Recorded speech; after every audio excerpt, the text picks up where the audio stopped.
3, 2, 1. All right, welcome to Saturday Morning Movie Podcast, Episode 3, the Dune Special. Dune interlude. Yeah. We're taking a break from the Star Wars ones. We're going to record the Revenge of the Sith one. We both watched it. Yeah, we did. Vinny came over, we were talking about it, and then we had some emergencies that we had to attend to, and then... Fucking dog. Yeah, dog. And then this past week, we both saw Dune. Part 2. Yeah, and then we just couldn't get a good day to film, and then, but we both seen it twice now. Yes. Yeah. So, I think we have a pretty good perspective, and I think also, too, like... What? No, I was just fucking around. Yeah, and then, I think, too, like, it's nice because we've kind of... We're coming out with this, like, a little bit after the hype, you know? Like, maybe the rose-colored glasses are gone. Yeah. Yeah. I think seeing it twice is definitely going to help. Yeah. So, but we're going to talk about part 1 and part 2. We'll start with part 1, but how you been, man?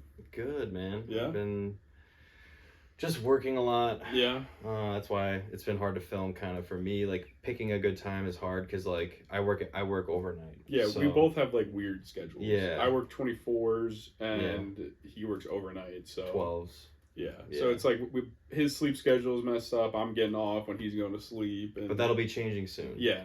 In like 2 or 3 weeks, I'll be going to a more traditional schedule. Mm-hmm. So I'll have basically every morning I'll have it free. Yeah. So it's awesome, dude. It'll basically whenever you're free, we can shoot. Yeah. I've been just working. I have seen a couple movies recently. I saw Drive Away Dolls. How was it? I was telling you about it a little bit. Joel Coen's new movie from the Coen brothers, if you know them, from like Fargo, No Country for Old Men. They split up. This is his first movie. It was okay. I thought it was really just, it's like a little road trip kind of comedy. Right. It's like I think it just tries to incorporate too many little different genres, and it's very Coen-y, I guess. Yeah. But it feels like almost like someone making a Coen Brothers movie. That's not actually them. Which is weird because it's him. Right. You know, but I think if this is his route moving forward, these kind of like just like little comedy type movies where Ethan I think he's going to go for more like serious dramas. I think that's fine. I think he's a talented enough director where he can make it work. This one in particular, though, I thought it was okay. Okay. Yeah, I didn't see that one. No. Yeah, it literally, I didn't even hear about it until I saw like a TikTok about it. I'm like, oh. New. Was it in the theater? Yeah, I think it's still playing at like a couple theaters. Oh, okay. And then I got something special. I got this Army of Darkness Steelbook at Walmart. Walmart coming in clutch with the Steelbooks, bro. They had Dread. I think they had I want to say it was Mission Impossible. Okay. One where it had all the movies Steelbook, but this one is Walmart Special Edition Steelbook Army of Darkness. Sam Raimi movie. Sam Raimi, I mean, he's famous for the Spider-Man trilogy with Tobey Maguire, like the best rumored 4th movie. Really? That's what I've been hearing. I mean, I can see Sony doing it. I don't think Marvel is gonna be up for something like that. No, I think it is. It's gonna be Spider-Man 4 with Tobey. Really? I gotta check that out. And like, all the old cast is gonna come back. Like, I mean, where did you see this? Just like online. You know what I mean? Yeah, I see like TikToks and shit. Like, I probably shouldn't believe them. Yeah, it's all right. But I don't know. It's just been popping up more. Like, I guess a lot of people are talking about it. I'd be excited for that. I mean, I love Spider-Man 2. I just hope, like, if he did do it, that it's not like what he was already gonna do for the 4th movie. Because that would make sense. Because then we've already seen, like, we know what the plot is, kind of. But it also would make sense because he's like twice the age now. So I feel like he has to do the old Spider-Man thing, right? Yeah, I'm not really familiar with many very old Spider-Man comics. I mean, you'd almost have to be kind of like an original take. I mean, I know the new Ultimate Spider-Man comic. Have you heard about that? No. He gets bit when he's already like married and he has kids. So like he's like in his 30s, and he gets bit by so he's already married to Mary Jane, and he gets bit by the spider. So it's like a kind of a different take on.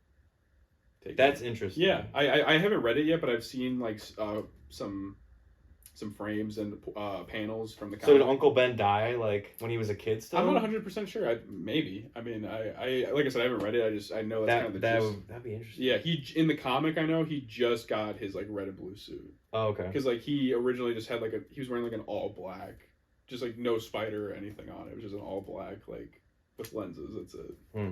Yeah, but Army of Darkness, third movie in like the original Evil Dead trilogy. If you haven't seen those, I highly recommend it.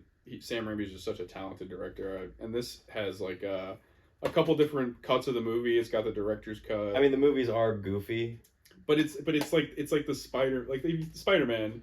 Spider-Man 3 is like a goofy like movie. Some people might not like those movies, bro.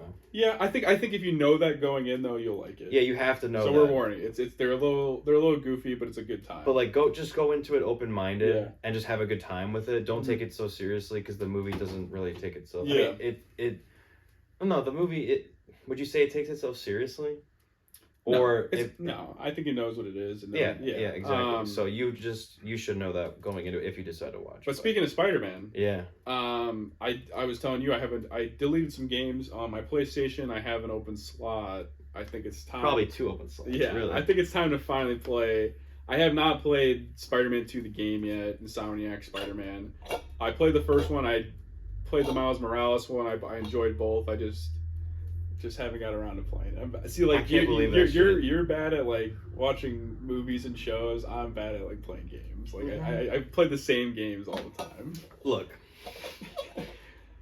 I love movies, and I want to watch as many movies as I can. Yeah. But like whenever I have free time, I have to choose. Sure. Because I don't have that much of it. Choose. Green Goblin. That shot though, when it's like Mary Jane, and then the Sam Raimi knows what he's doing in each lens. Come on, bro.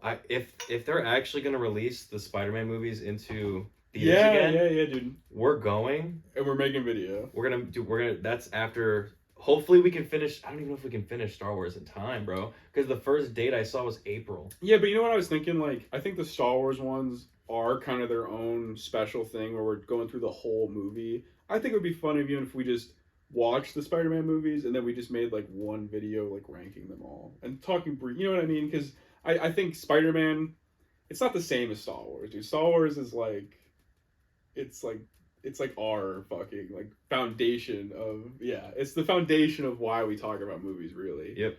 Spider-Man, as much as I love the character and I love some of the movies, I think we can kind of like more concise. Damn, but it would be cool to do one on each one. It would. Because like, there's a lot. Do you think you have a lot to say? Yeah, absolutely. Yeah. That trilogy is another like. I mean, we could break it up like Raimi, Garfield, and then Holland. You know, just kind of make it like the each set of movies. It's like own video. What if we did? Because like Star Wars is like the main thing, right? Right now, yeah. Right now. So, but like, what if like right now we're doing a Dune episode in between Star Wars? We could do a Spider-Man one too. Yeah, I'm down. It's just gonna be more recording if you want to stay consistent with it. Yeah. You know, we're still just getting started. We both, like we were saying, we got our busy schedules and we're still using the iPhone to record. I got new mics. We had some technical difficulties, so we're still getting that worked out. But you know, as long as we stay consistent with it, I think things will be good. Yeah. But so Dune. Yeah. A little background, I guess, I want to get into is before Dune 2021 came out. Part 1. Yes. I had never seen the 1984 movie, I think it is. The David Lynch one? Yeah. I'd never read any of the books. I knew very little about it. I had heard about the David Lynch movie. I knew that it was kind of like all I really knew about it was bad. No, I was gonna say what I knew about Dune in general was that it was kind of a foundational piece of science fiction from the 60s, and that it kind of inspired a lot of different things. Star Wars being one of them, I knew that. But then I heard that Denis Villeneuve was directing it, and I'm like, I already was locked in at that point because I had seen Prisoners. I had seen. What are some of his other fucking movies? Bro, you were right, man. What? You called it from the beginning. What? I remember, like, before Dune Part 1 came out, I was like, oh, cool, like, this is kind of... The only thing I really knew about Dune at that time, like, before Part 1 came out in 2021. Yes. So maybe, like, 2020 when we got the first trailer, right? Mm-hmm. So basically during COVID, like I didn't know shit about Dune. Well, yeah, and that was the thing too. Is at that point, and then you said that Denis was directing it, and I was like, oh, okay, like yeah, and he did Arrival. That was the one I forgot. And like he had in Arrival, he had such an understanding of like scope with the ships and like how they and like just the landscape. I knew because I hadn't even seen Blade when Dune got announced. I hadn't even seen Blade Runner yet, but I had obviously I'd seen frames of it and things like that. So I just knew that he had such a like understanding of like science fiction and how to scale it and make it like look like larger than life. Yeah. And at that point too, Timothy Chalamet got announced as the lead. I mean, at that point, I mean that was probably like in 2019. Mm-hmm. Like, what had he really been in at that point? Like, I mean, he was in. I saw him in Call Me by Your Name. But I don't. He wasn't unknown. He was kind of. That was when he was in his like peak blow up, I guess. But he was on the up and up, and then he got cast in Dune. I wasn't sure about it either because, like I said, he kind of at that point he was in Little Women. Yeah. He kind of was just like a romantic lead at that point, I will say. So I was very unsure of the casting. I remember at the time. But how about you? Like, did you know anything about Denis? About Dune, Denis, anything about the movie? No, like before part 1 came out, I did, like I said, all I knew was that what you told me that Denis Villeneuve is going to be making a Dune movie. Yeah. And I was like, oh, that's the guy who did fucking Sicario and like all of his other movies. Prisoners is like probably my favorite one. Mm. I do like Blade Runner 2049. That was cool. I have to rewatch it though because I feel like I watched it so long ago, and that movie is like very dystopian. Yeah. So it's like not a lot of dialogue, very visual. So like feel like I have to rewatch it to like remember a lot about it. But I did like it. But yeah, I was like decently excited for Dune Part 1, and then it came out. And I didn't get to see it in the theater, which sucked. You never got to see it in theater. I went and saw it at it was IMAX, but it was like Dolby Atmos. It was whatever AMC promotes, I forget what it is. And I remember when I saw it with my now wife at the time, and I remember when I saw it, dude, like it just felt, and especially now with Dune 2, but like even Part 1, it just felt like the stuff that like I've always appreciated, like epic fantasy, like taken like 100% seriously. Yeah, you know what I mean? And like obviously, like I think jokes are good when they happen naturally in movies, like in Dune, I guess. But the first one, there were a few jokes. It's mostly Duncan Idaho. That's like kind of like the joke guy in that movie. And like a little bit of Gurney. Yeah. Because Leto even says to him like, "Smile, Gurney." Yeah. He's like, "I am smiling." Yeah, but like But that's a natural character thing, right? Yeah. So that's why it works. Yeah. I think. And I just appreciate like how, like I said, it was taken seriously and it was executed like to its highest level. I felt like when I first watched it. Yeah, I it's like almost a breath of fresh air from all the Marvel movies because like they're so the jokes in those movies are just. But I 100% agree, but not even just Marvel. Like even like some of the sci-fi and fantasy things we've gotten lately, you got. What the fuck's that movie? John Carter, like fucking Jupiter Ascending. What about The Creator? What did you think of that? Did you see that? We saw it together. Oh yeah, dude. It was okay. Like that movie, like it was visually nice. I mean, the story. I think the script was just not very good. Yeah. It's kind of forgettable. It's super forgettable. I think Gareth Edwards does a good job with what he's given, but it just was like very whatever. For me, it was about a 7.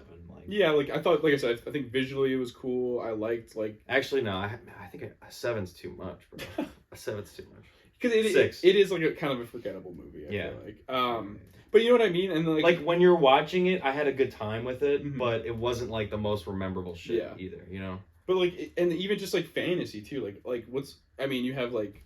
Dungeons and Dragons, but that's taken in which I didn't see yet. I saw it. It's taken, but it's good. It's good fantasy, but it's taken in a very humor kind of driven way. Right. But before that, what do you have? Like Warcraft, King Arthur, the Guy Ritchie King Arthur. Like you know what I mean? Like sci-fi and fantasy. I think we haven't gotten something. Is the Guy Ritchie King Arthur a good movie? It's underrated.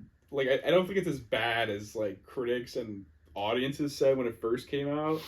It's like a little guilty pleasure. I think it's fun. Yeah. Fun. Anyway, Dune Part 1, bro. Dune Part 1. Yeah. So I think like overall, like I said, I think it's just nice to see something that's like basically our knowledge of Dune before this movie came out wasn't that much from what I could gather. And basically Part 1, dude, you saw it in the theater. Mm-hmm. I watched it on HBO Max. It was awesome. Yeah. I loved it. I think you loved it. Yeah, so like that's what I kind of want to get into. Is the first time I watched it, I thought it was amazing. I really, really, really liked it. Now, since then, I had only rewatched it one time, and I remember on my rewatch, it was still really good. I really enjoyed it. It was, I think, you kind of, it is a little, I think it is a little slow at the end. Okay. And that's what I got to on my most recent rewatch. I rewatched it like the day before I saw Dune, Part 2. And I think it does tail off in the end. I think once Duncan Idaho dies and there's the battle. And spoilers, by the way. Yeah, I don't give a fuck. Yeah. So he dies, and it's like, it is just kind of like, okay, he's wandering around with the Fremen, and then there is like the knife fight where he does, and the ending is important. Like I definitely like understand that. It's just like in terms of the pacing, it's like, okay, like let's kind of wrap it up here. See, to me, I thought the ending was. Okay, I know what you're talking about because there's like a huge fucking gap from when Jessica and Paul are on the escape or on the run, and they go with what's her name, Leah Kynes, Dr. Leah Kynes, the Empire ecologist gone Fremen, gone native. So you've gone native. Gone native. Yeah.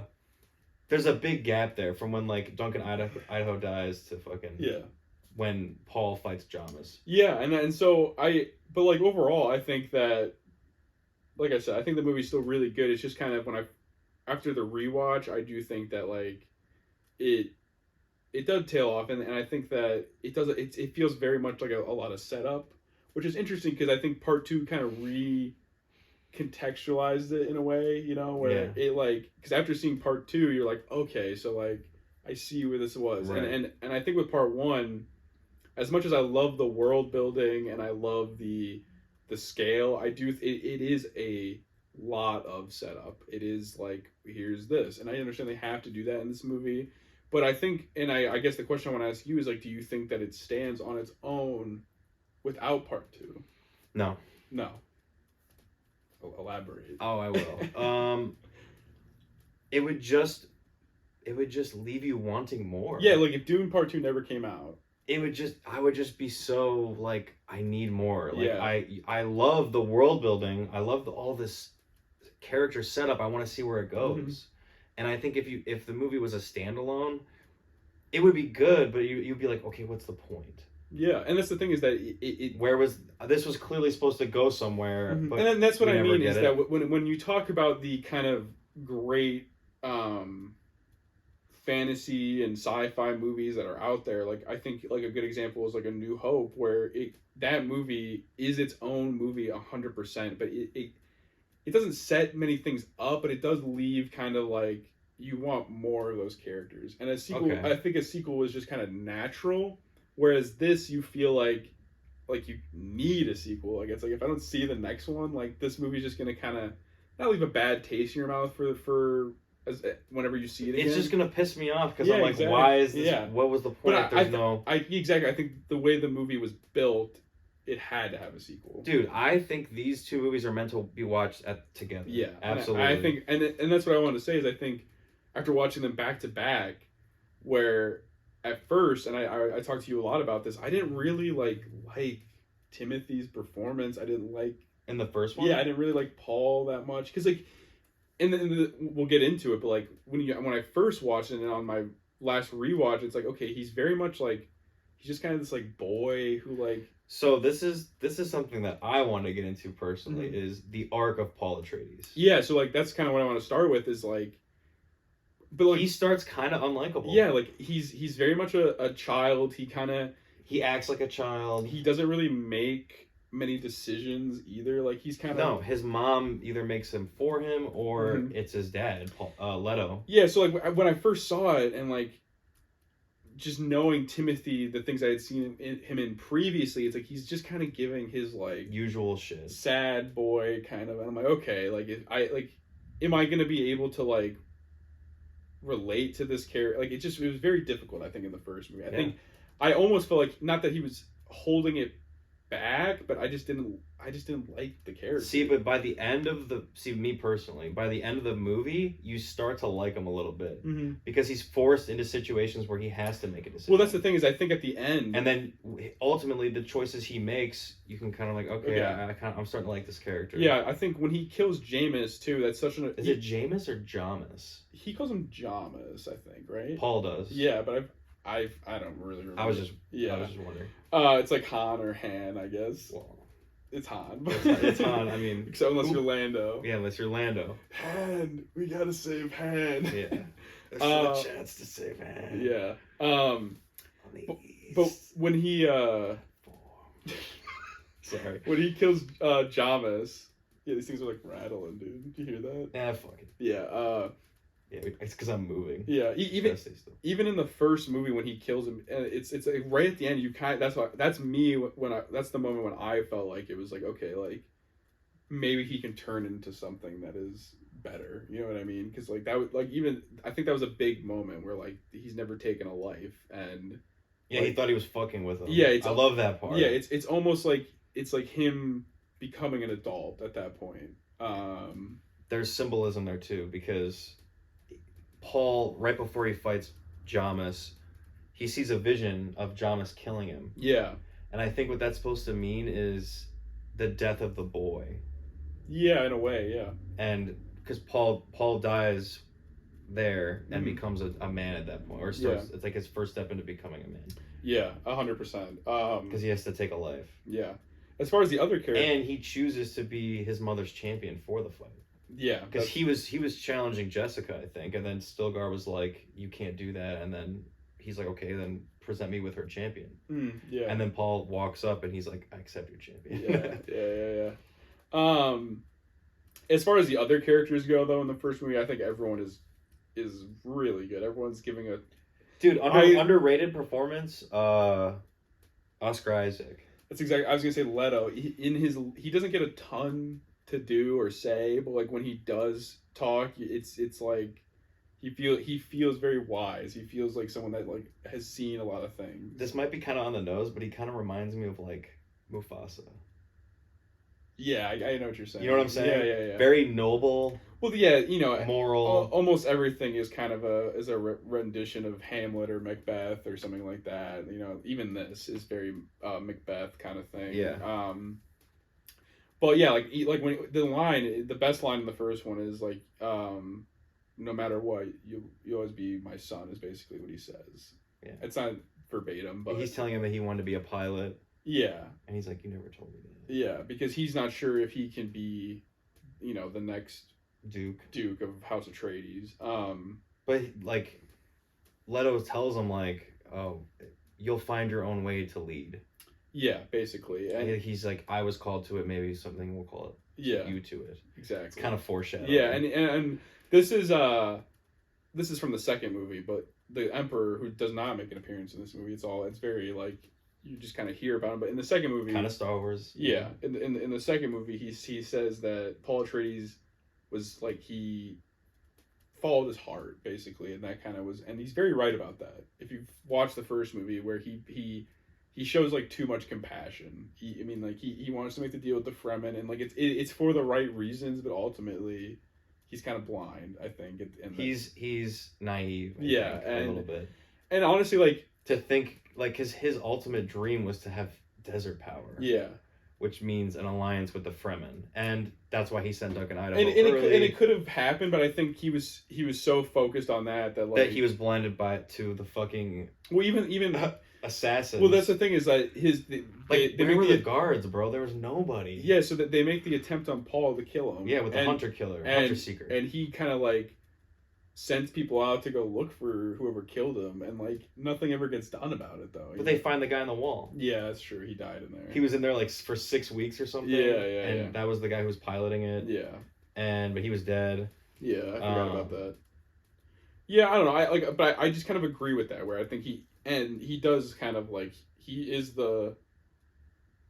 Even though he dies like halfway through, he kind of is the heart of the movie at first, I think, and I really liked his dynamic with him and Paul. You could tell they were close. Yeah. You know. So yeah, there's Oscar Isaac. Obviously, you have who plays Lady Jessica? Rebecca Ferguson. Rebecca Ferguson. She's incredible. Yeah. She does a really good. And in this one too, she's so like protective of Paul. Like like which like further pushes the point about him being young and being a boy because his mom has to take care of him. Like the scene where he puts his hand in the box and she's like crying because you can kind of feel what he's going through. Like she's just in this movie very like vulnerable person, and I think I liked her dynamic with Paul a lot. Leo. Yeah. How dare you use the voice on me? Yeah.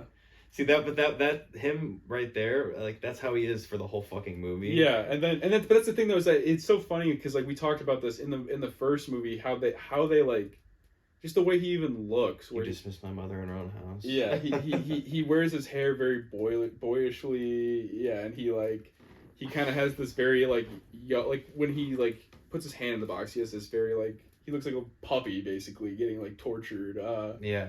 And then you see in the second one, even if you've seen the trailers, you don't watch it, like his hair is slicked back. He just the physical transformation he has like is very obvious after watching the second one.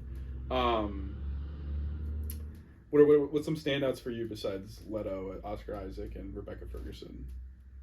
Oh, fucking Stellan Skarsgård. Yeah. The Baron is sick. Yeah, so I talked to my dad. My Raucus. He read the book and he was saying that Dad read the book? Yeah, he read. I think he's read the first two or something. He was saying to me, but he was saying that the Baron in the books is more like, and in the 1984 movie is kind of more just like gross and like just like he's like sexually sadistic. Yeah, he like rapes boys. Yeah, like I like in this how he is like gross looking, but he's more like just evil, threatening. He's just like more evil, like villain. And he doesn't even have that much. He's more obsessed about the spice. Yeah, and like he doesn't even have like that much screen time, but the screen time he's given is like kind of like Darth Vader. It's so memorable. Yeah, I don't know. Yeah, it's so memorable. Yeah, but Stellan was great. Yeah.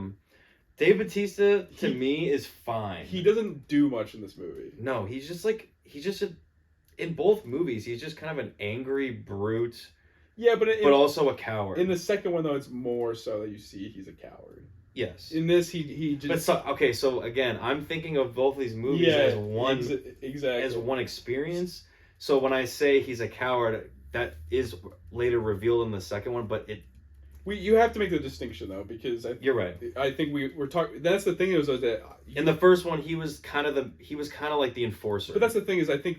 I do look at it as two movies, but even if you think of something like Kill Bill, where it's technically one movie, I still think about those separately. Separately, yes. Yeah. Because, Kill Bill, I don't know. There's just something different about the second one. Yeah. Maybe to me, it's like maybe it's because I just don't like the whole. I agree. The second one, Chinese master. The second one is not as good as. But then there are some awesome scenes in that one too. Yeah. Anyway. Yeah, we're gonna, but like that's my point though. Is I think you have to look at this on its own, and I think in this one Bautista just isn't given a lot to do. I really liked Jason Momoa in this, where he's given like real, like it's a real movie that he's in because like you only ever see him in like DC. But he was good. He was good. Like he is a little bit of comedic relief. He is kind of him and Gurney kind of play the mentor role to Paul in this. Yeah, it was good. Good performance. Josh Brolin, what did you think about him? He was good. Like what he's like. That's the thing is that a lot of the characters, like Zendaya, Josh Brolin, they're just not given that much in this movie. And like, you kind of see like Gurney. You see, okay, like he's like the general. He is very like, what he does even in this movie is just all in service of his duke. You know what I mean? Like even the one line where Duncan Idaho's showing him the Fremen technology and stuff. Yeah. The line where he's like, "You've gone native." Like, he's very much like it's a throwaway line, but you kind of see the seeds of like he's just about what he's a soldier. What Atreides like, whatever they need is what he's there for. He's a fucking soldier. He could care less about the Fremen or Arrakis or the Spice. He only cares about them when he needs to use them. Yeah, exactly. Even like when the Stilgar is introduced into the movie, Javier Bardem also not given a lot to do, but his first scene in the movie where he comes in and okay, you see Josh Brolin where where Oscar Isaac, he's leading with his heart, like, hey, like it's okay, like Josh Brolin in this movie is just all in service of the Duke, and you will address the Duke as my lord or sire. Yeah, exactly. What were you gonna say? Oh no, what I was gonna say is like very broad, like it's kind of hard to explain, but like a lot of characters in the first one aren't given a lot to do, but like because I've seen the second one now, again, it's what I was saying before. Yeah, I get you. Like I know what the payoffs are there. Yeah, exactly. Like, but if I'm looking at this movie as its own thing, which I guess you kind of have to. Yeah. Even as its own movie, I still Stilgar doesn't have a lot to do, but like the way the actors like play each of their characters, they play it so good, even though you don't really know much about them. Like they intrigue you and want to know more. Yeah, exactly. That's what I was gonna say. Is I think everything with a lot of the characters, it's like okay, like they're intriguing, but I think this movie more so, it's a lot like Blade Runner 2049 to me, where it's kind of a little bit more about the vibes. Like it's the vibe, the music is amazing, the visuals are amazing, the world building is amazing, like all that. Even if the characters and stuff are a little bit kind of in the back burner, it's more so about getting introduced into this world, I think, and kind of seeing how amazing it, and like how grand it can be. And I'm like Blade Runner 2049. It like I am invested in the story, but it's more so about the vibes for me, at least with this one. The first one? Yes. Okay. Yeah. Okay. The vibes are good. The vibe, and that's, and I mean, it's kind of silly, but it's just like, it's like every scene, like visually, it's intriguing, and it's visually intriguing, and also plot wise. Yeah, you just want to see what happens, basically. Yeah. Like exactly. like the Bene Gesserit and all that stuff, where they're kind of introduced in this movie. It's like okay, like what the fuck are they? But you kind of know a little bit now because of what Jessica says to the Reverend Mother. I always forget her fucking name because it's very weird. Yeah, I can't remember either. Me either. But the old fucking Bene Gesserit witch lady. Mm-hmm. She's like Reverend Mother and the truth sayer to the Emperor. Yeah, and like this movie too. Like there's not even a ton of action. Like you have like it's just set up. We go to Arrakis. And then the movie comes to this. I mean, I don't know. I feel like the movie comes to this like, okay, what's about to happen? Something's got to be happening. Well, and then all of a sudden, the hunter seeker comes into Paul's room, and you're like, oh fuck, like what is that? And then you see Paul act like afraid of it, and he hides. So then you get the sense like, oh, this is coming here to kill him. And then from that point on, you're just like, okay, now I think we're gonna be going. Yeah, but action wise, no. I do think it's more like things happen, and the characters are forced to deal with it. From the hunter seeker up until like after the Harkonnens and the Emperor's army attack, that whole portion I think is really good because it's a lot of like suspense, like okay, like what's like and like you get the shots of their army getting ready, and it's like okay, like they're about to attack, and I think the whole attack scene is really good, like the ship's all blowing up, and like you get some action there, and then you do get like where they're on the little ship with the Harkonnens and they have to escape, where Paul uses the voice effectively for the first time.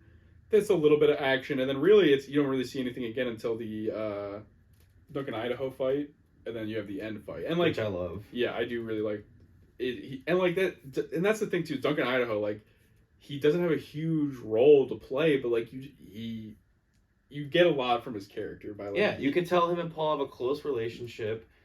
Even though, like, they only have a few scenes of dialogue and everything, but, like, the way how Paul wanted to go with Duncan, remember? Mm-hmm. To protect him, basically, he feels like... yeah, and he thought he could be helpful, and his dad said no. Yeah, and you also just get the sense that he's a really good warrior, and, like, he gets stabbed, and he gets back up, and it's like... He fucking pulls the sword out. And that's the out. thing, is, like, Denis able just to give you, like, a very relatable character and a very like fun character with just but like in such little like it's a lot like Austin Butler in the next movie where it's like you fucking love this dude, but it's like you only see him like 10 minutes out of the whole movie. Right. I mean? Yeah.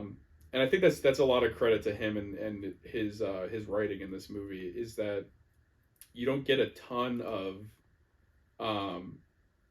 depth into the characters. I mean, I do think you do with like Paul and Lady Jessica and kind of their dynamic, but with all the side characters, he's able to give you just enough to kind of keep you invested. I think you know what I mean. Yeah. And I don't know if you've seen that thing where Denis himself said that he's not a big dialogue person. Mm-hmm. Have you seen that? No, I don't think so. He said he hates dialogue, and he likes to shoot more like visuals are his main thing. Yeah. So when he has to do dialogue, he likes to, it's almost like kind of to the point, but also he gives you a lot too. Yeah. In a short amount of time, like you were saying. Yeah, and I mean, you are given a lot here. There's a lot to digest. There's a lot of information being thrown at you, but I think it's for how big this story is. I think it's as digestible as you can get. Really, like this to me is like Dune Part 1 is like okay, and I haven't read the books, and I think not having read the books, this is gonna sound funny, but I think it makes me appreciate these movies more just because it's like it's my first time experiencing any of this. You know what I mean? Yeah. But I think what we got in Dune Part 1 is probably the best version I think we could get possible for the story that had to be told. I think because it is. I mean, from what I hear, like there's still a lot in the book that really didn't get touched on in these movies, and I bought the first book, so I'm gonna read it because the movies intrigue me so much about the world and the characters that I want to read the book, and I think that rarely happens. And I think that's what this movie did is it just intrigued me to learn more about Dune because it's such a cool world and the lore about it. Honestly, like that's like honestly the coolest part about these movies is the world and like and the characters. I think we don't got to wrap up the talk, but like what would you give this movie? I'm curious, so we can kind of the first one. Yeah, we can bounce it off. I would give it probably. See, like I want to give it 2 scores. Okay. Well, as a standalone movie, probably like 7.8. Okay. But with part 2 as a whole, I could easily give it a 9. Yeah. So the score I thought of after my last rewatch, and then after seeing Dune 2, it stayed the same. I give it like an 8.5. I think 8.5. I think it does enough for me. I think it's not. I think it does. It's weird because it does stand alone. Like I think as a movie, you get some satisfaction because, like I said, I think the Paul scene at the end is very important. I think it kind of, like I said, it's that transition into him becoming a man. And like I don't think if I didn't know if a Dune 2 would ever come out, would it stay an 8.5? No, but I've seen Dune Part 2, and I knew Dune Part 2 was coming. I mean, it was supposed to come out in fucking October 2023. We've been waiting for this for a long time. So with the context even before seeing Dune Part 2, I gave it 8.5 just because I think, like I said, it does enough. I think visually, the vibes, the sauce, whatever you want to say, it's all there. It's all on point. Hans Zimmer, fucking awesome. Real quick, I think in the first one, just delivered a very unique experience with the music. I think he pushed a lot of boundaries, things those fucking Harkonnen throats singing. That's the Emperor's Army, the Sardaukar. Yeah. They that was sick. You have even I saw a video where he like the lady who sings the song in the first one, like I'm not gonna sing it, but you know what I mean. Yeah, the yelling. She's like normally like she does like she like makes music with her mouth. That's like her normal thing. That's like her main thing she does. But like he's like, who else would like be able to make a sound like this? So that's why he hired her. There's just a lot of innovation. I don't think it's in the first one. I don't think it's groundbreaking. Like there isn't a piece because I always will re-listen to music if I really like a movie and I like the music. I don't think there's anything that's like as a whole. There's not a lot that I will replay because I don't know about you. I listen to movie music sometimes. Like I'll listen. Sure. I'll listen to Danny Elfman's Spider-Man fucking theme. Great theme. I'll listen to the Batman '89 theme.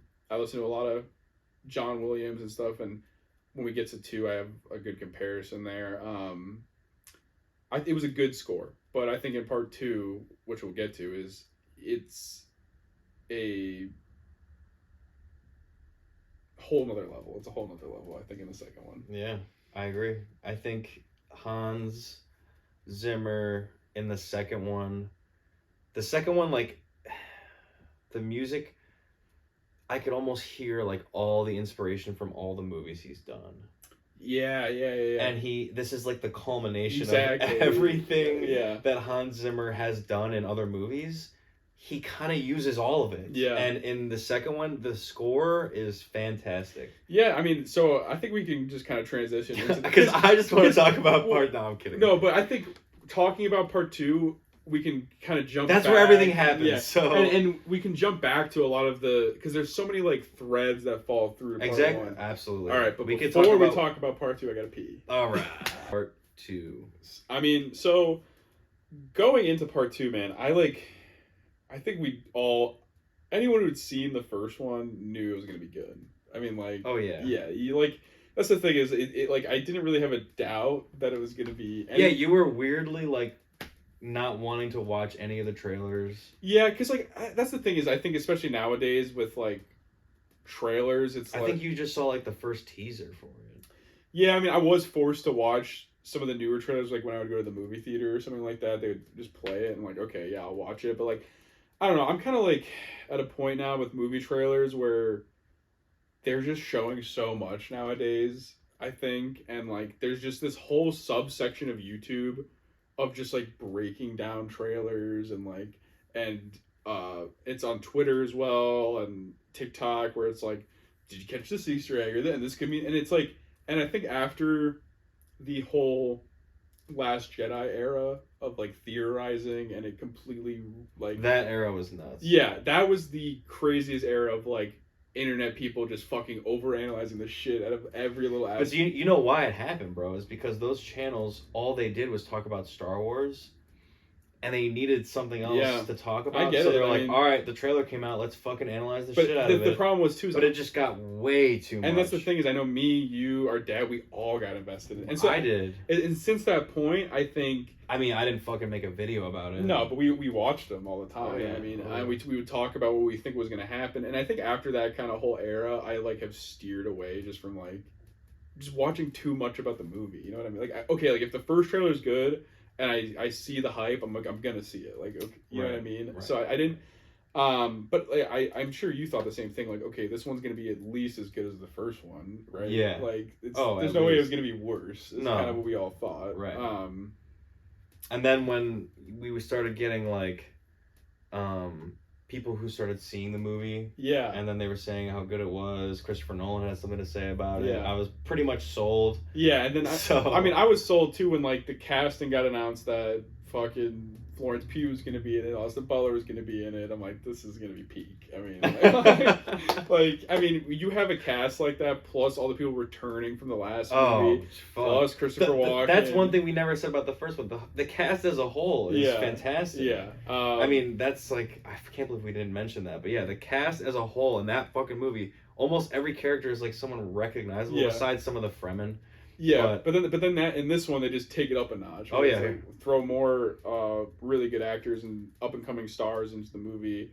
So yeah, I saw Dune Part 2 the first time in Super IMAX at the theater near me. One of the biggest screens in the Midwest. I'm pretty sure it's a 96-foot screen. Yeah, Dolby Atmos. I mean, probably the best cinematic experience I've had. It's like that, Endgame, No Way Home. Yeah, it's up there. But that's what I mean. This was like Marvel level, like peak Marvel level hype. I know. And that's what's like, dude, that's what was really exciting about it. I mean, it's something you crave when you go to the movies. Yes.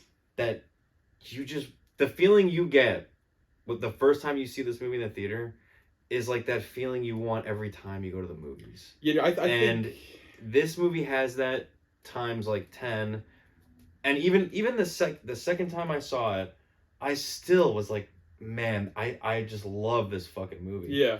And it's not just because like I'm like I think enough time has passed to where I can look at this movie without the fucking like insane feeling you have when you first watch it, and it's still great. Yeah. So side note, dude, is real quick is the theater experience, dude, is fucking back. I mean, since COVID, you've had the Batman, fucking Top Gun Maverick, fucking Avatar: The Way of Water. The only difference is we just have to. I feel like we're waiting a little bit longer for each film. Yeah, but that's the thing. Willing to wait. Is I think we're coming out of like just the only thing that could be a good theater experience is the Marvel movie. You know what I mean? And now we're getting like other. Finally. Yeah, and I think it's just it's very refreshing. But yeah, so let's get into part 2. Also, I've seen it again too. My second time, I went to like just a regular showing, not even IMAX, and it was still awesome. Like it still works, even without, the fucking 96-foot screen. Yeah. Which I saw it on that screen my second time. Yeah. The first time I saw it, I think it was just regular IMAX. Yeah. And yeah, it's a jump up even from that. Oh, big. Yeah. The regular IMAX was awesome, but I'm pissed I didn't see it the first time with the Dolby. Honestly, the sound was what. Yeah. And hearing that Hans Zimmer score, I mean... Oh, man. So, let's just say, I think everything in this movie is, like, a step up, and it's, like, every aspect is performing at its highest level, and it starts with Denis Villeneuve. He is at his absolute fucking A-game in this movie. Like, him and, I can't remember the cinematographer's name. Frank. Oh, dude, I can't, like, even remember. He did the Batman, though. I know that. Yeah. And he did the first Dune.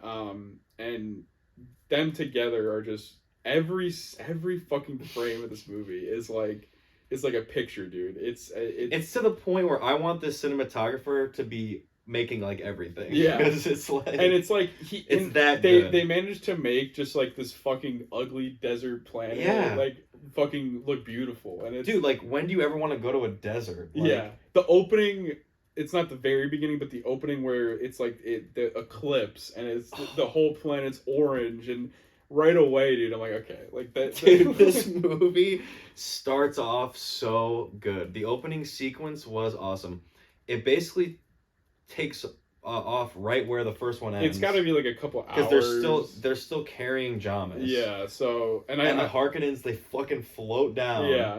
They're in all black. Yeah. Which is a perfect silhouette against the fucking background, right?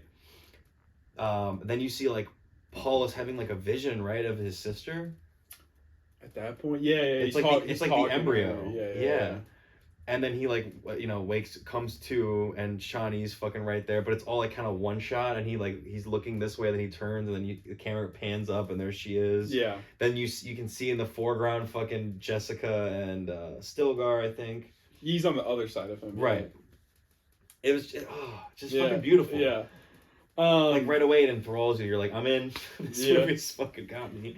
Yeah, and that wide shot, dude. Mm-hmm. Where they're all floating up the cliff. I mean, come on. Yeah, and so I think too with Denis, you have him, like, he made Dune Part 1 feel like it came out forever ago, because the way he like calls back to it in so many of the scenes, and there's so many threads of like just references to the first movie. It's not recording. That like it's like, oh yeah, like I remember like, but like I just fucking watched Dune Part 1, and it's like if how the prequels kind of mimic a lot of things of the original trilogy. It's like the poetry. Yeah, and that's what he calls it. It's George like, Lucas. George Lucas poetry. It rhymes. Yeah. This movie rhymes with the first one, but it only came out like 3 years later. But it works. It worked perfectly. Yeah. So I guess like I said, Denis at the top of his game, cinematographer. Zimmer. So we were talking about the music earlier. The new score. He gives, it's like the love theme, I guess you want to call it, between Chani and Paul. It's like Waiting Between Sands, I think it's called, or something like that. A time between the sands. I think it's A Time Between the Sands. holy shit, dude! Like this to me is like it's like I compare it to Across the Stars from Attack of the Clones, which is Anakin and Padme's love theme. I fucking love that, and I've been listening to this one from Dune, like just at the gym. I'll be sitting there fucking looking out the window, like damn, like and it's not even just that score. There's the where he becomes, he comes to the council and he becomes, Lisan Al Galib. Mahdi. Yeah. And which Lisan Al Gaib translates to the voice from the outer world. Yeah. And Mahdi is, I forget what it was, but it was like, I think it's something like savior or something like that. Muad'Dib, the desert mouse. Muad'Dib, which is the name that he chooses. Yeah. Usul, which is the pillar. The base of the pillar, strong. Yeah. He's got all these fucking names. Like fucking Messiah names. Yeah, basically. Paul, Muad'Dib, Usul, and that's the thing is Atreides. And like I said, going into this movie, I expected it to be great. I did not, and like I said, I had never read any of the books. I didn't know it was going to be this. I was not expecting a like deconstruction of the savior narrative as a whole. I had no idea. Yeah, that's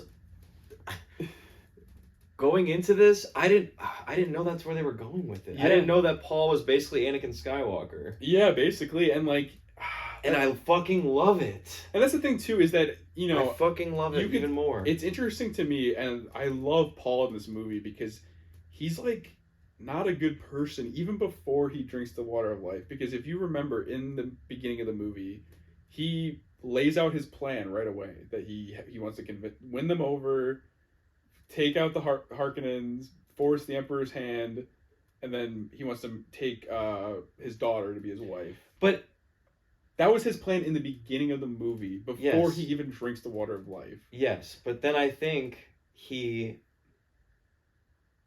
changes a little bit. He does, and like I think part of it is, and it's Chani. Chani convinces him. I do think he gets the visions of going to the south, and that kind of dissuades him. But because as much as he wants revenge on the Emperor and the Harkonnens, he doesn't want to fucking start a holy war either. But my point is though is that the seeds of him, what he wants to do, are there from the beginning. So you could say when he says that there's one path forward, maybe that's just the path that he wants, because it also just coincides with what he wanted in the beginning. There's a lot of things for example, I think when Paul, they're all celebrating after he rides the worm. Yeah. And that's where they give him his new names. It almost seems like Paul is like playing perfectly into what they want to hear. He picks Muad'Dib. Yeah, but he just says desert mouse, Right, but all the Fremen laugh at him like, oh, it's the little desert mouse. But then who's the one? Well, it's Stilgar. Stilgar. Because he knows Stilgar is the main guy who's going to convince everybody. And so he picks the thing that, I bet Stilgar will know this. So he says Muad'Dib, and he's like, no, that's like the way the one who leads the way. Yeah. Like, he knew, like, so I don't know. Yeah, it's kind of what I'm saying is like a little more kind of. Yeah, I'm trying to dig a little deeper. Yeah, I get what you're saying. But I think what's interesting too is because a lot of people, I've seen a lot of comments on TikTok and just on social media where people are like, I don't understand, because like if the prophecy's fake, how does he like fulfill the prophecy then? Because he kind of does. But I think people are kind of missing the point where it's like he does fulfill the prophecy, but it's because all like Jessica, Stilgar, and Josh Brolin, Gurney, they like set it up so that he will, like the way, because people are missing that whole fucking thing that basically everything has been laid out for Paul. Yeah, like, and it's up to him to decide what to do. It's not even up to him at some points, because what I was gonna say is that Lady Jessica, she decides to become the Reverend Mother. She becomes the Reverend Mother. Chani wasn't gonna bring him back to life, like, because she knew what to do. She used the voice on her. She used the voice, so she set it in motion the whole time. Like, that's why Chani fucking is like, you did this. Yeah. Like, everything is like, everything you wanted, you got. Yeah, because she knew from the fucking beginning, bro. She wasn't gonna do it, and she used the voice.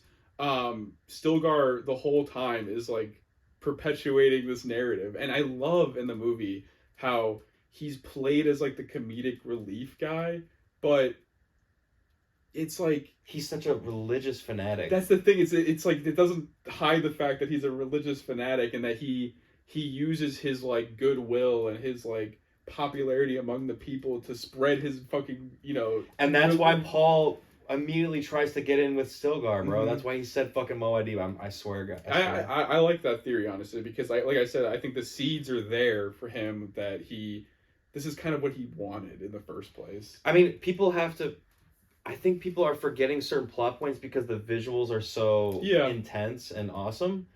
But if you have to remember, like you said before, Paul, all he really wants is to get revenge for his father. Yeah. Okay?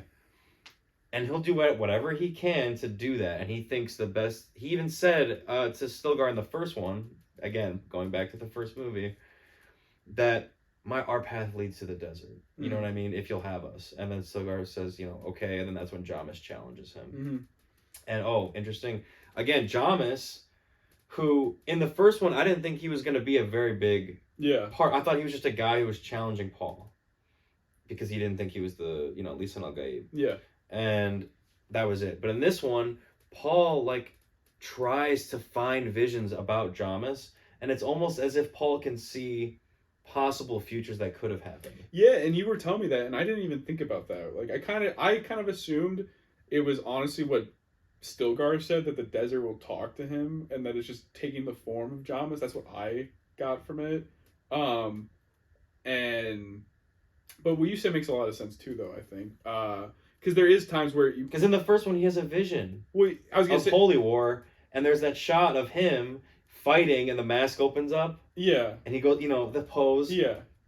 That was in this one, but it was Chani. No, I understand, and I was gonna say is I think even in this one where he has the vision where Jamis tells him to go south, I want to say it has that like orange haze on it. Yeah, so it is a vision. It is a vision. So I didn't even think about that honestly. All the weird shit that you see that randomly happens is visions from Paul. Yeah, so like I knew some of them were. I honestly just thought that the Jamis thing was just like the desert. Well, I mean, I get why you think that because Stilgar warns him about it, and then the first thing he says is Jamis, and it's Chani. Yeah.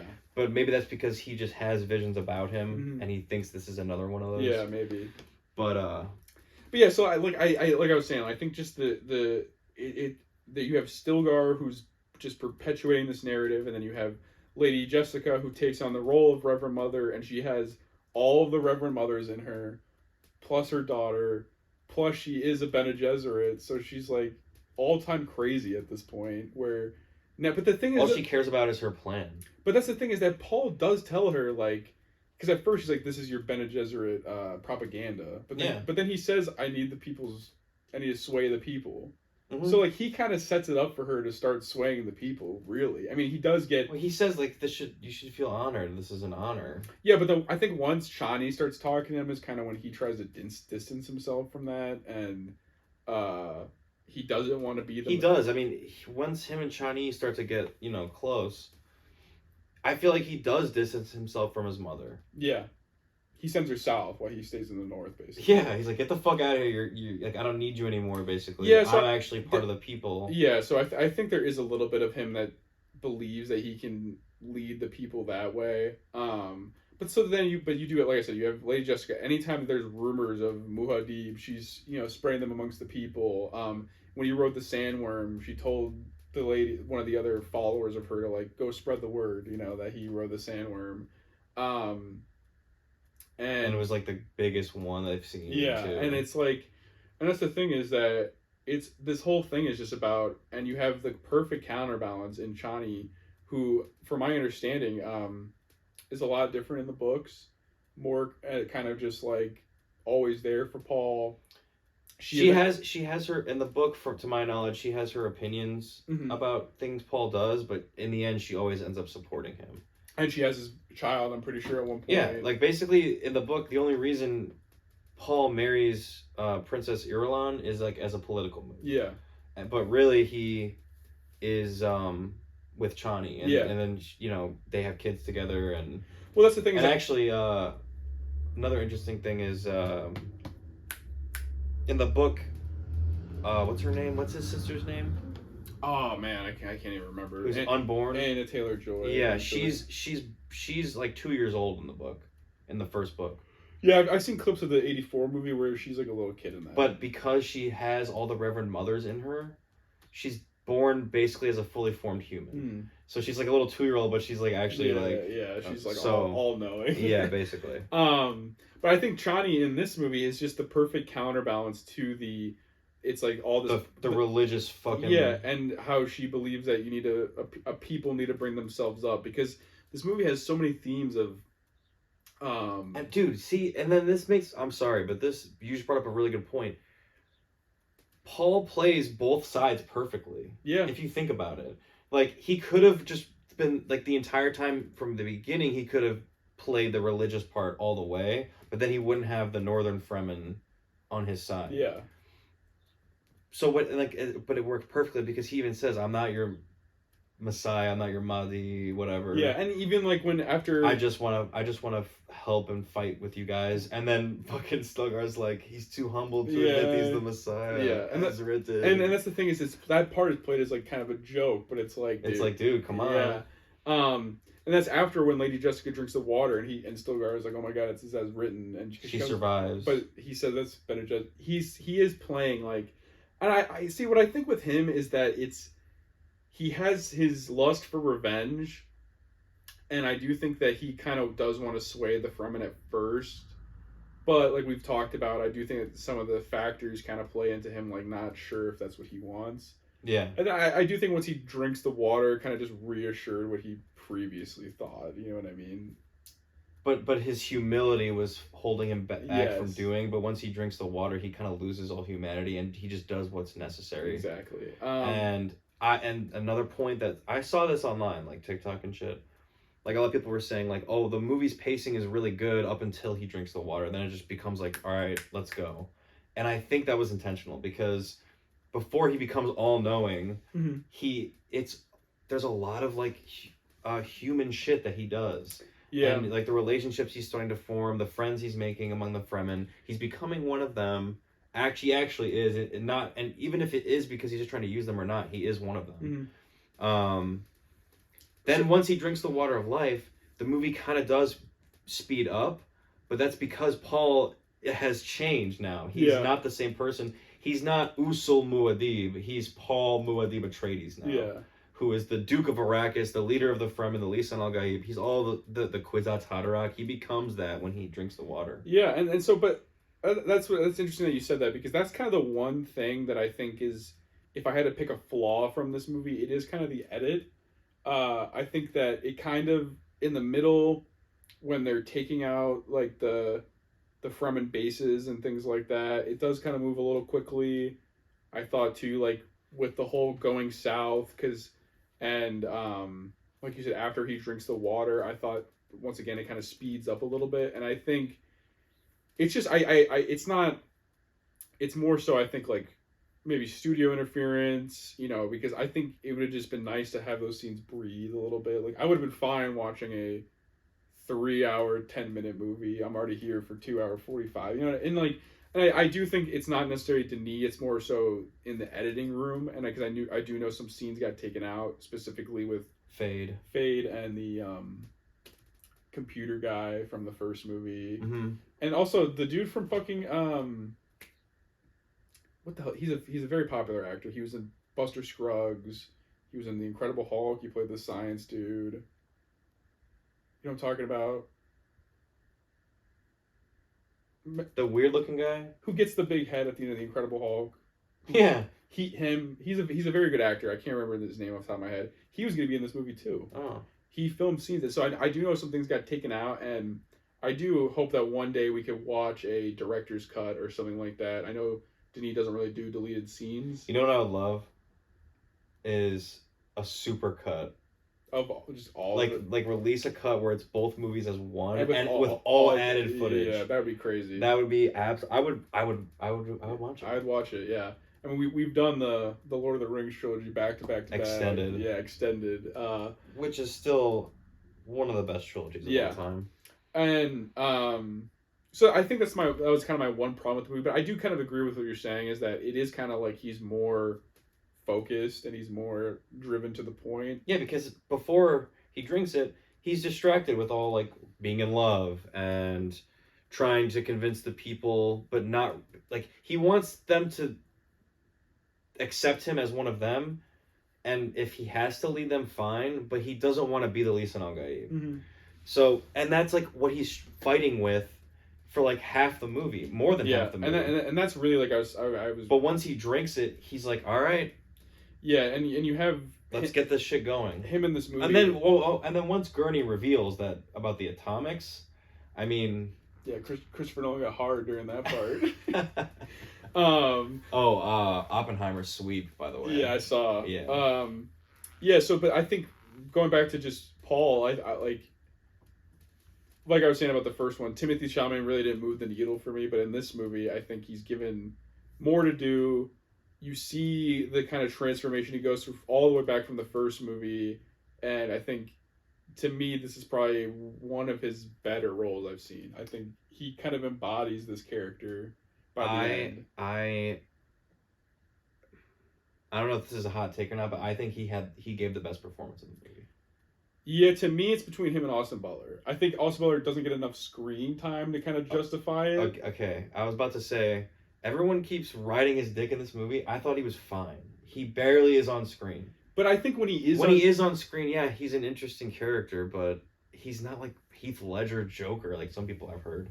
No, I wouldn't say that, but I think he kind of like, he just adds a lot of, he has like a different element to the Harkonnens in general, because in the first one you see like, yeah, like the Baron has like these sex slaves and shit, yeah. But you don't really like, okay, they're just kind of in the background, but like in this one you see like, okay, like he like mutilates people, he fucking smokes his fucking hookah, then you got Fade who like just like cuts women's throat, and like he just like adds something to the Harkonnens that like shows how he makes them more evil, more weird too in a way. And like I like too how he's like kind of sexually attracted to Paul, like at the end, like when he's just like he's very like impressed with him, you know what I mean? Yeah. Like, yeah.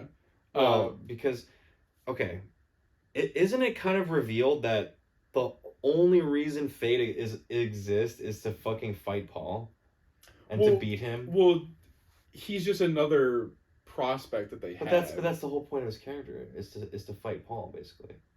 Yeah. If he beats Paul, then he becomes. Well, yeah, so that, I mean, it is kind of like a duel of the fates kind of thing. So I mean, I think his character they set him up to be very important, even when he's not on screen. It's like he's their other to the Bene Gesserit plan. Yes, exactly. Not to everyone else. No. He only becomes important to everyone else when Raban keeps fucking up on Arrakis. Yeah. I also just talking about the performance, I really like it. I know I talked a little bit about it. I really like, this is like her first role.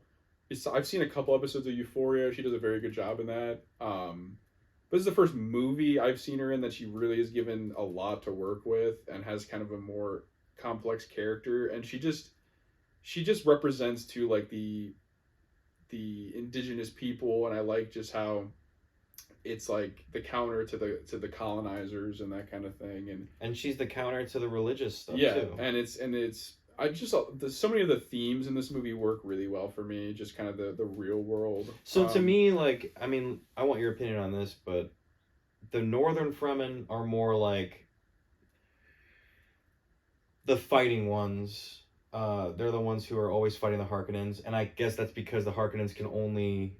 They don't go south. They don't go south because their equipment would be destroyed. They can only mine spice. Yeah, so I get the impression that the northern ones are kind of just they're either they want to take back some of their land that the Harkonnens have taken, or B, they just aren't religious, zealots, so they don't want to be a part of that. So they kind of went on their own with these fighters. It's kind of the vibe I get from them. Okay, and then everyone in the South is like super religious, like religious fanatic. That's what they call them, right? They say they're like I mean, it's the like the loyalists or something like the that. Fundamentalists. Yeah, and that's the thing is like it's very much like it's like a lot of cultures where it's like, okay, like especially old cultures, like the original colonizers of America. You had the church fucking Protestants and all that shit, and then you had people who are like, I just wanted to live here, and then they go out on their own kind of thing. Yeah. But yeah, getting back to it though, what was I gonna say? Fucking Gurney in this one, dude.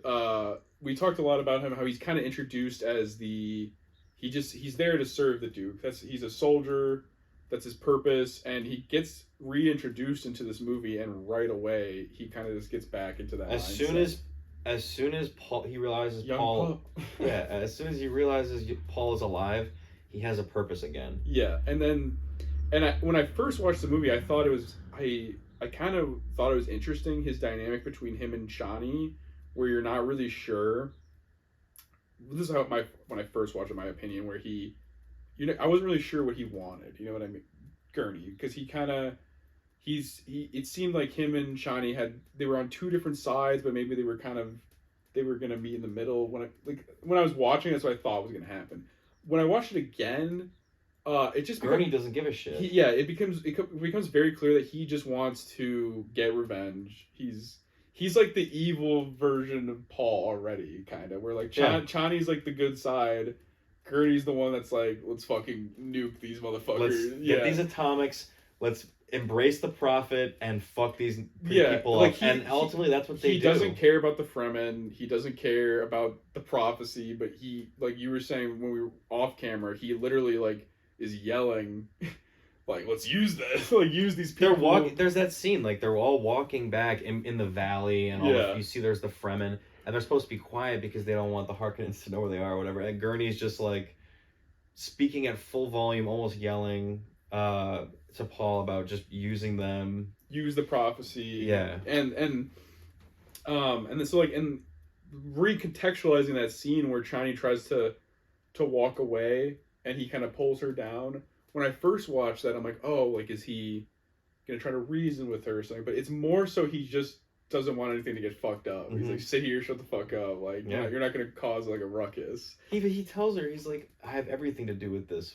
Rabban Harkonnen gave me the scar. Yeah. And they killed my Duke.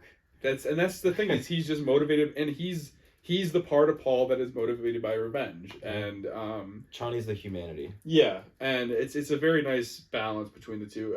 See, and this movie ends in a way that I just wasn't expecting. Yeah, he goes through with his original plan and uses the Fremen and becomes their messiah. Yeah, and he in the most badass way possible. And that's the thing is, it's so crazy because you have this story of like, it's almost a tragedy. It is a tragedy of how this dude like is gonna be. You know what he's gonna become after watching it, but you have all that happening, but at the same time you have these dope ass action scenes, these crazy visuals, and it's like. But like there's a part of you that wants him to be with Chani. Yeah, exactly. Like you don't want him to become. But there's also, I mean, and you have to admit, there's also a part of you that wants him to be like, okay, just like become the fucking dickhole, of course, like God, Lord, Emperor, you know, become the animal. Yeah. Fucking Wolverine. Terrible movie, but X-Men Origins, bro. Yeah. Wolverine. So and I think that's why it works so well, where it's not just a white savior narrative, and it's not hyping up. It's not hyping him up, is what I love about it. It's that you're supposed to like feel guilty about rooting for him in the end. And you know what's funny? Is like everyone right now is kind of like all I see is Paul Atreides edits. Yeah, exactly. Okay. The edits of like he's so cool. And it is cool in the movie, right? Yeah. But and this is exactly what Frank Herbert, the original author of the book. That's what I understand too. He wrote the first book, and a lot of people didn't get it. Yeah. And they thought Paul was this hero. So then he wrote Dune Messiah and was like, actually, no. Yeah. This is who Paul really is. It is like what we never got to do the Revenge of the Sith talk. We will eventually. We will. But this is very much what Lucas was trying to do, I think, with Anakin. With and I've said before, I'm not usually a fan of the chosen one narrative, and this perfectly deconstructs it in a way that is like, exactly, like this is exactly the point of a chosen one. And so this brings up kind of a philosophical question, but it has everything to do with these movies. Mm-hmm. Are prophecies actually real, or are they only real because people believe them? It's only because they believe them. Okay. But some people might say not. Some people, like in this movie, think that this is actually real. And that's the thing, is it's the perfect mirror to our culture. Exactly. That's where I wanted to kind of go. Yeah, and I mean, it's a perfect mirror to our culture of where you have religious wars, religious I mean, for thousands of centuries, you've had religious wars, and it's literally just people who just they believe in this thing, and that they believe it so much that they're willing to die for it, and kill you if you don't. Exactly, and I think that Denis perfectly lays it out as it's all just stories, and no, I'm not trying to like disprove anyone's religion here. No.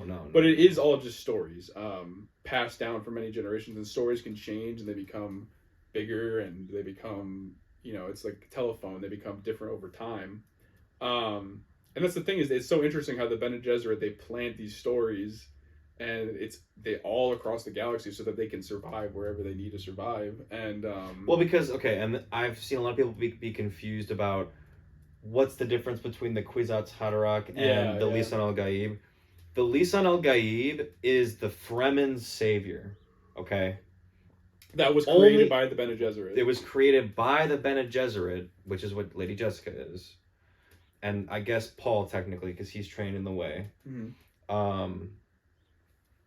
They planted that seed like hundreds of years ago on Arrakis. And it's become this thing that they believe, but it's only before, like, if they ever become stranded on that planet, and they need refuge, they'll accept them because of this prophecy that they know is real. Okay? The Kwisatz Haderach is the Bene Gesserit. Basically, the Bene Gesserit have been like breeding and it's so crossing bloodlines for thousands of years because they're trying to create this chosen one that can basically see the future and the past of every living person, man and woman. It's so funny too, because they're basically just trying to create a prophet, but through like science, and it's but it's still kind of the same concept of like, trying to create. And look what ended up happening. Their Kwisatz Haderach ends up becoming a, maybe I shouldn't say if you haven't read the book, but I mean, that's the thing too. Is it? And I guess if you know more information, that's fine. But I guess my question after seeing this one is he kind of forced himself into being the Kwisatz Haderach. Yeah.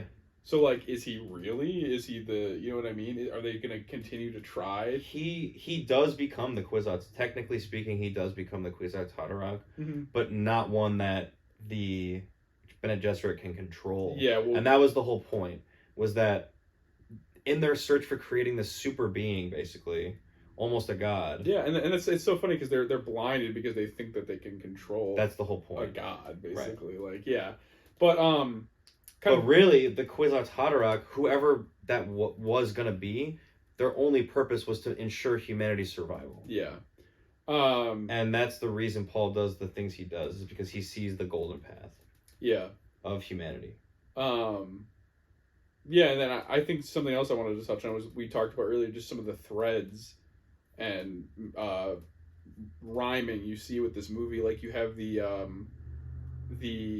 thing, the vision that he kept having in the first one is that he was going to get stabbed, and that it was going to be Zendaya that stabbed him, and then in this one he gets stabbed, but it's Fade that stabs him. You have the call. See, that vision of Chani stabbing him, maybe that was one possible future where he went the more Gurney route, and just was trying to use them, and she kills him, and then you have like the Chani when she's fighting, and then she does the pose that he did in the first movie, because it was probably a different timeline where he was fighting as one of them and not trying to be the Kwisatz Haderach or the Lisan al Gaib. Yeah, but if you notice though, in his vision, he was wearing not Fremen things, but he was wearing Atreides armor, because it has a visor that comes up. It's not just like a no, you're right. Yeah, so it's like a whole separate kind of vision. Holy fuck, that would have been where maybe his father lived or something. Oh, like that. Yeah. Okay, sorry. I need to say something about this. His visions that he has at first, before he drinks the water, he still has these visions, but they're kind of fuzzy. Yeah. I think they still influence his decision making. Mm-hmm. Because if he wasn't getting the visions about Chani and then Chani stabbing and killing him, he might not have treated her the same way. because he's seen that, he's trying to not have that happen. Yeah. So he's acting a different way towards her than maybe he wouldn't have done before if he didn't have those. Yeah, but then he drinks the water and he basically like he loses all that humanity and things like that he kind of built. But yeah, like, and so like I was saying, you have it's her doing that pose instead of him, and then you have just the literal callbacks where he tells the Reverend Mother to silence when she told him in the first movie. You have the hand in the box that Fade does that's in the first movie. And they don't even need to show it. No. They just give you the little needle, the gom jabba. Yeah. Yeah, I want to get into that whole scene, though, of Fade getting seduced by... Just the whole... From Fade getting introduced in general. I love that scene in the movie. They filmed that black and white and in... what's it called? Not phosphorus. It's like a infrared. Infrared. My bad. They filmed it in infrared so that it gave it the look of that planet because it's their sun is a black sun. It was just so fucking cool, dude. I loved like the transition from when they're outside and then the Baron goes into the light and just like. Or like when the Bene Gesserit women are walking out onto the balcony, they're wearing black, but when they go into the sunlight, they become all white. Yeah. It's really cool. Yeah, I saw some behind the scenes. The costume department really had to play with like colors and things like that to really, because some things would show up white in the infrared, so like they tried so many different costumes for Fade so that it would appear black. But it just like that whole part just felt like I remember. Oh, and another callback, dude. It was Dr. Yue. No, it wasn't. Yeah, he died in the first movie. That was just some Asian dude. No, that was Dr. Yue. Right? He died in the first movie. He did? Yeah, because the Baron's like, oh yeah, I told you I'll set you free, and he kills him. Yeah, you're just. I told you I'd set you free. You're just racist. Yeah, I'm racist, bro. Asian. No, Asian doctor. I swear I thought that was Dr. Yue. No, but yeah, you're right. You're right. But just the whole scene of like the Bene Gesserit who. Oh, sorry. Dr. Yue betrays the Atreides, but then he double crosses the Baron because he gives Leto the fucking poison pill. Yeah, I love that. Yeah, he's not a bad person. He just wants to see his wife. But fucking okay, Sandman. I didn't know where you're going with that. I'm not a bad person. He's got bad luck. Yeah, bro. That's what I was thinking. That's what you made me think of. Jesus Christ. Spider-Man 3. Fucking, but just like that Bene Gesserit, who she was the Bond girl, who she has a very small... Leia. Very, very beautiful actress. She's hot. All right, so just that whole scene though, where he's fighting in the arena, and then you have the Baron watching him, and then you have the Bene Gesserit watching him, and it felt like just like. But then you get the close up. Yeah, show me who you are, nephew. Like you have Happy her. birthday, nephew. Yeah, and you have her watching him through the glass. It just felt like an old movie, dude. Just like very like, and I loved it, and it felt like a. Like just an old timey. Yeah, like just like out of the 40s or something. Yeah, like Ben-Hur or something like that. Yeah. Like just very, very cool vibe. Just got the fucking like. Yeah, it was very like Gladiator-esque. It was very cool. You fought well, Atreides. Yeah, and then I know you like I loved all of Austin Butler's scenes. I did. No, like, I did. I think his screen presence was just very, very cool. And then you have the end fight with him and Paul, where basically Paul, he becomes the champion for the Emperor because he can't fight for himself. Yeah. Using the Emperor's blade. And dude, as great as the score dies down just before the fight. Like I caught that on the second watch because you were telling me about that. Like it fades and then bam, they're fighting. Yeah. It's really well done. Yeah. That fucking silhouette, man. Yeah, it's great, and that's what I mean. Just everything about this movie is just everyone's performing at 100, and absolutely. And real quick, I didn't have a problem with Christopher Walken as the Emperor. No, I know a lot of people were saying he was miscast, and I just kind of took him. I was telling you, he just felt like a puppet. Yeah, like a frail old man that's just a puppet for the Bene Gesserit. Which is exactly what he was. Yeah, I think maybe some people were expecting him to be kind of this like evil, conniving like emperor. It's not Palpatine. Yeah, like I think he just is kind of this, like you say, he's a puppet. But what the hell were we just talking about? And just in the same way that Paul is a puppet to his mom and the Bene Gesserit plans. Yeah. It's Fade's a puppet. Yeah. Paul's a puppet. Gurney is just. I mean, it's almost.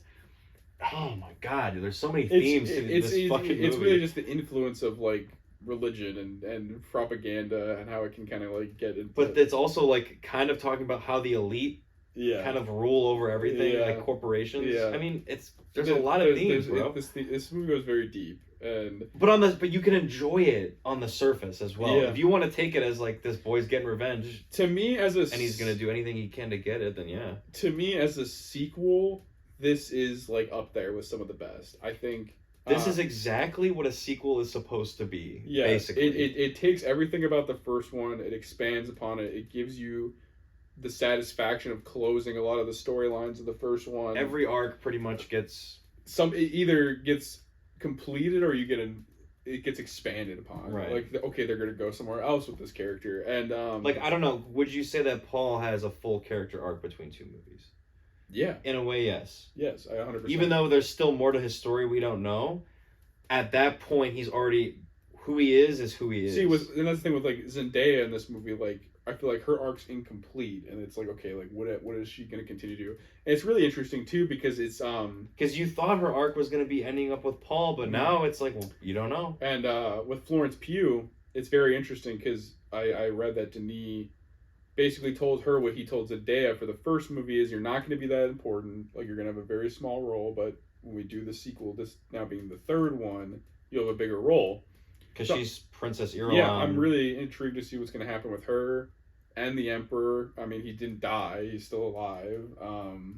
So I'm very curious to see how their stories are going to progress. Does he spare him? Yeah, you remember she's like, "Spare my father, and I'll be your wife," is what Florence Pugh tells him. Like you already got your blood after he killed Fade. But Paul's the Emperor now. Yeah. And the other houses don't accept his rule to ascendancy, so they're gonna basically go to war with all the other houses. And but now Paul has a Fremen army. I'm super excited to see what the other houses are like too, if they expand upon that, because you've only seen Atreides. And there's House Carino, which is the Emperor's house, which is Princess Irulan. She's Irulan Carino. Mm-hmm. That's that house. You have Atreides, which is all dead. I guess Fremen now. Harkonnen, and there's like some other bullshit houses that aren't that important. Well, I'm just curious because like I love in these movies just the kind of how each house feels different and the world building that goes into each of them. The House Atreides is definitely, you're supposed to view them as the good guys. The Harkonnens are supposed to be the bad guys. Yeah, but it's not that black and white as you learn. I mean, definitely. The Emperor gets House Atreides. He kills them all just because he thought they were weak, and that they were going to side with. He thought too that other people were going to side with Paul or the Atreides because Leto was gaining like favorability or something like that. Yeah. But like I was saying though, like you were saying, that this is exactly what you want from a sequel. I think it stacks up with some of the best sequels. I'm not going to say that it's the best yet, but I think it's very comparable to a Two Towers, an Empire, a Dark Knight, a Terminator 2, all those. It's up there. It's up there, and I think it does exactly. Aliens. Yeah, it does exactly what it needed to do to kind of get. Because I view the first movie, like I said, not kind of in the same light as like, a Star Wars or a like Alien, Terminator. So is it a perfect movie? 2? Mm-hmm. Yeah, here's what I'll say. Can you give it a 10 out of 10? I gave it 5 stars on Letterboxd. I'm going to give it a 10 out of 10, even though I think that, like I said, some of the editing things are a little, like, jarring, but I don't think it's enough to hold the movie back. And I like to interpret that as Paul's change. But yeah, I give it a 10 out of 10. I think. I agree. Yeah, I think that even as time goes on, I think that... I'm still thinking about this movie, bro. I think that it's... I'm like... it's gonna last just because its message I think is very timeless. I think that like I said, I think it's everything is at 100, and I think that when you have a I don't know if Denis can outdo this. I'm just excited to see, dude. I hope he tries. Yeah. But this movie is probably his best movie. This is Hans Zimmer's best score. Yeah, dude. This is the cinematographer's like probably best shot movie. Yeah, I mean, I was telling you in the car earlier that like this, The Dark Knight, dude. We were talking about it in the fight that Zendaya is leading and Josh Brolin, the music. It sounds like Dark Knight Rises. Yeah. Dun, dun, dun, dun, dun, dun. Like, but this Dark Knight, Interstellar, Gladiator are probably I can't think of another one. Maybe Dunkirk. Those are all probably my top 5 of his. This has got to be. It's probably top 3 at least. I mean, I don't know if I'm willing to say it's better than Interstellar. I think it is. And Dark Knight. I think you're forgetting though how like groundbreaking the Dark Knight score was, dude. Like no one was doing like the way. Of course, it was groundbreaking, but like I think this one is too though. Is the thing that it's very. I mean, I don't know. He uses like everything. You have the sand in the background. You have the strings. He adds more horns. There's that flute. Yeah, I saw something where he had there's vocals. He had a flutist create a new instrument to imitate the sound of the wind. I saw like he's obviously at the top of his game. I needed to let the score breathe a little bit before I decide if it's his best. I mean, you got Kung Fu Panda, dude. I love the Kung Fu Panda score. What the fuck? That's not even comparable. Dude, it's pretty like when Master Oogway dies. That's like that's pretty comparable. That's pretty good. I'm just fucking around, but it's good. No, it's good. It is good. But yeah, so you give it a 10 as well. I definitely would. Yeah, like I said, I don't know if I'm ready to say it's the best sequel. It's definitely in the conversation. I think I would rank it above Two Towers, though. I would too. I think Return of the King is better. Yeah. I this is completely off topic, but I think I've decided that Two Towers is the weakest of the 3. Agreed. It used to be my favorite. I always go. But it was only because of Helm's Deep. Really. Yeah, I always go back and forth, but I do think that the middle of that movie just has a lot of like wandering around, like not doing shit. Oh, bro, the whole like first act is the trio looking for. I mean, but that shit is sick. It's awesome, but it has nothing to do with really the main. Well, yeah, I was just talking about in the middle where they're riding the Helm's Deep, and then fucking Frodo and Sam got captured, so like they're not doing shit either. By Captain Faramir, the steward of Gondor. Fucking A, dude. Yeah. Anyway, back to this shit. Yeah. But yeah, dude, I mean, you got any more to say about it? You think?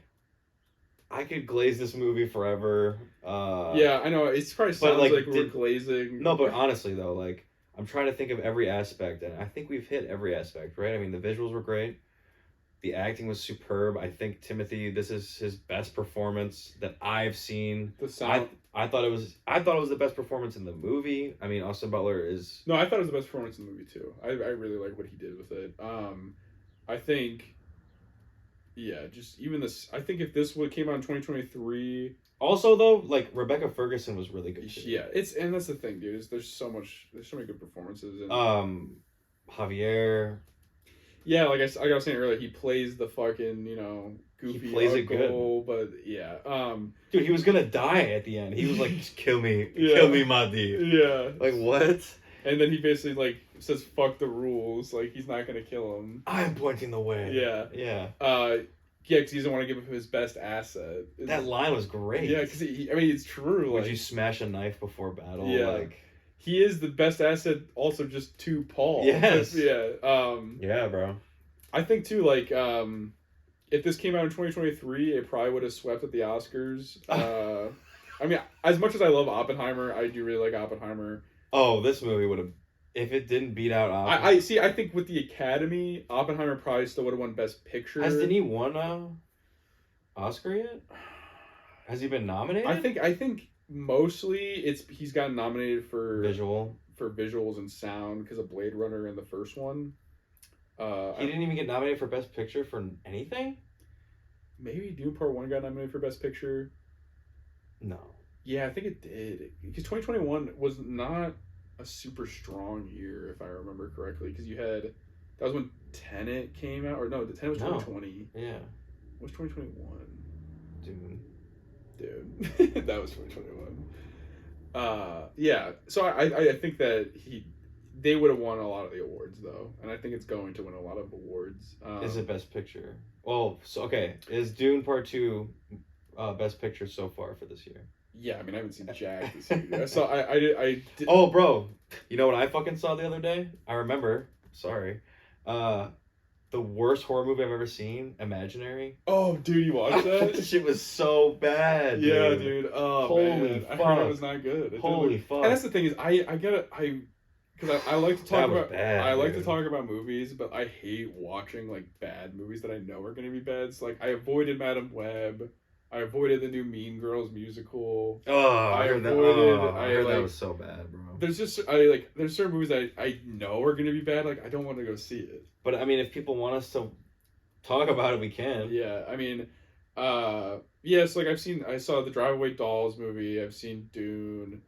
I want to see Kung Fu Panda 4, but I heard that it's like not that good. I heard that it's the like Furious 5 get kind of shafted. AI wrote it or something. Someone said. Yeah. I'll probably watch it just so I can talk about it, maybe on TikTok or something. Because Tai Lung comes back, but it's not really him. No, yeah, dude. I think that's it. I think I'm good too. I think I've said everything I need to say. All right. This movie was great. Thanks everybody for. Yep, follow us. Follow the pod on YouTube, Spotify. This guy's always making TikToks. I'm on TikTok under the Film Slob. Yeah, dude. Peace out. Fuck yeah, brother. We made it through. Yeah, I wonder how long that was. I don't know. It's 11:30. We made it through. Yeah, I wonder how long that was. I don't know. It's 11:30.